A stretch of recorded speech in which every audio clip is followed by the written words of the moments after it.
नमस्कार मित्रहो, मी प्रमोद रामचंद्र चोपदार आणि माझी सौ वर्षा प्रमोद चोपदार आम्ही आपलं स्वागत करतोय आमच्या YouTube चॅनलवर। मित्रहो, आज आम्हा दोघांसाठी फार आनंदाचा क्षण आहे, कारण इंडिया बुक ऑफ रेकॉर्ड्सनं आम्हा दोघांचा सन्मान केलाय आणि आमचा हा रेकॉर्ड विश्व विक्रम म्हणून नोंद केलेला आहे आणि त्याचंच पार्सल कुरिअर मार्फत आमच्या घरी आलंय आणि त्याचं आज आम्ही अनबॉक्सिंग करणार आहोत। हा विश्व विक्रम नक्की काय आहे त्याची माहिती देतोय।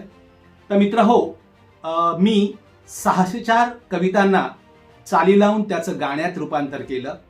त्याचा हा विशेष सन्मान आहे, विशेष रेकॉर्ड आहे। मित्रहो, खरं तर ही संकल्पना माझ्या बायकोची म्हणजे सौ वर्षा प्रमोद चोपदारीची आहे आणि याचा जो काही निर्मिती खर्च आला तो सर्व तिनेच उचललेला आहे। त्यामुळे संकल्पना आणि निर्मिती वर्षाची आहे आणि त्या कवितांना चाली लावणं, त्याला संगीत देणं आणि त्या गाऊन तुम्हा सगळ्या जगासमोर मांडणं हे काम माझं आहे। तर इंडिया बुक ऑफ रेकॉर्ड्सनी आम्हा दोघांची दखल घेऊन आम्हाला हा विश्व विक्रम आमच्या नावे नोंदवला आहे आणि त्याचं त्यांनी आज पार्सल पाठवलंय। तर बघूयात काय काय आहे त्यात। आणि हो, मला सांगायला अभिमान वाटतोय, या 604 कवितांपैकी 200हून अधिक कविता या शालेय कविता आहेत ज्या अभ्यासल्या जातात। 1ली ते 10वीच्या मराठी आणि हिंदीच्या दोन्ही माध्यमाच्या, मराठी हिंदी इंग्रजी माध्यमाच्या दोन्ही विषयांच्या कविता पूर्ण समाविष्ट आहे। त्याबद्दल थोडक्यात वर्षा ही तुम्हाला काही सांगेल।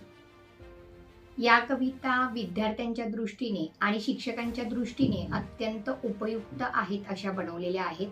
कारण मराठी विषय शिकवताना, अध्यापन करताना विद्यार्थ्यांना कवितांमध्ये गोडी निर्माण व्हावी आणि या कविता गेयतेने गाता याव्यात यासाठी ही एक संकल्पना आम्ही निर्मित केलेली होती आणि ती तडीस नेण्याचं काम माझ्या मिस्टरांनी प्रमोद चोपदार यांनी केलेला आहे आणि याचा मला सार्थ अभिमान आहे।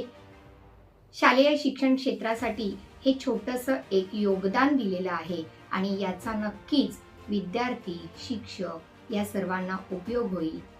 तर मित्रहो, या 604 कवितांना गाण्यात रूपांतर करताना 2.5 वर्षाहून जास्त काळ लोटला, अविरत मेहनत केली आहे। दररोज या कवितांच्या विषयावर काम चालायचं आणि 2.5 वर्षाचे अथक परिश्रम आहेत आणि या अथक परिश्रमांना मी म्हणतो आज त्याची दखल घेतली आणि इंडिया बुक ऑफ रेकॉर्ड्सकडनं आम्हाला हा सन्मान दिला। त्यांनी याची नोंद ठेवली आहे आणि हा असं करणारा मी पहिलाच एकमेव असा गायक संगीतकार आहे। तर मित्र, बघूयात आपण आता त्या बॉक्समध्ये काय काय आहे ते।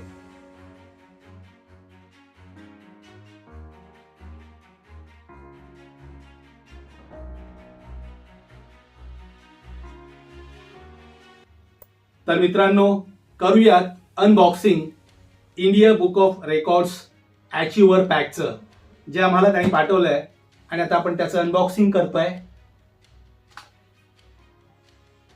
मित्र हो, हे आहे इंडिया बुक ऑफ रेकॉर्ड्सचं अचिव्हर्स पॅक। छानसा सुंदरसा पेन त्यांनी दिलाय, छातीवर लावण्यासाठी सुंदरसं हे मेडल आहे, हे ओळख म्हणून माझं आय कार्ड त्यांनी दिलेलं आहे, ज्याच्यावर त्यांनी मेन्शन केलंय record holder, maximum poems composed and uploaded on YouTube by an individual. छानसं आय कार्ड आहे, हे सुंदर गोल्डन मेडल आहे आणि कारवर लावण्यासाठी ही स्टिकर्स आहेत। India book of record holder, कारवर लावण्याचे स्टिकर्स। हे इंडिया बुक ऑफ रेकॉर्ड्स 2026ची एडिशन, त्यांचं हे हेवी बुक, छानसं बुक आहे। याच्यात माझं नाव असणार आहे आणि ज्याची उत्सुकता आणि उत्कंठता लागून राहिली आहे। सगळ्यात महत्त्वाचं असं हे certificate, India book of records जे आम्हाला सन्मानित करण्यात आलेलं आहे। याची मूळ संकल्पना सौ वर्षा प्रमोद चोपदार यांची, निर्मितीचा खर्चही त्यांनीच उचललाय। 604 कवितांची गाणी करणारा प्रथम आणि एकमेव गायक आणि संगीतकार म्हणून हा माझा रेकॉर्ड इंडिया बुक ऑफ रेकॉर्ड्सनी मला देऊन सन्मानित केलंय, तेव्हा मी आभार मानतो इंडिया बुक ऑफ रेकॉर्ड्सचं आणि त्यांच्या टीमचं. आज हा जो सन्मान मिळालाय तो केवळ आणि केवळ शक्य झाला तो माझी पत्नी वर्षा हिच्यामुळे. कारण मुळात ही संकल्पना कवितांना चाली लावण्याची तिची होती, तेव्हा हा सन्मान तिचाही माझ्या इतकाच योग्य मानतो. आणि हे मेडल हे माझ्यासारखं तिचंही आहे, इंडिया बुक ऑफ रेकॉर्ड्सचं.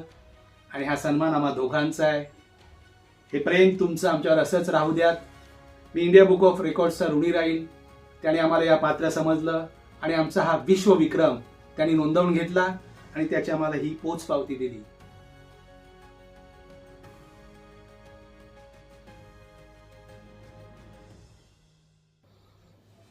अभिनंदन. धन्यवाद. इंडिया बुक ऑफ रेकॉर्ड्सचं हे मेडल घातल्यावर गर्व आणि छाती फुगण्यासारखं वाटतंय. आनंद झाला. ती केलेल्या मेहनतीचं चीज झालं, दखल घेतली गेली. इंडिया बुक ऑफ रेकॉर्ड्सनी हा सन्मान दिला. छान वाटतंय. आणि असं आणखीन काही करण्याची उर्मी ही अशी मेडल्स भेटली की येते. धन्यवाद.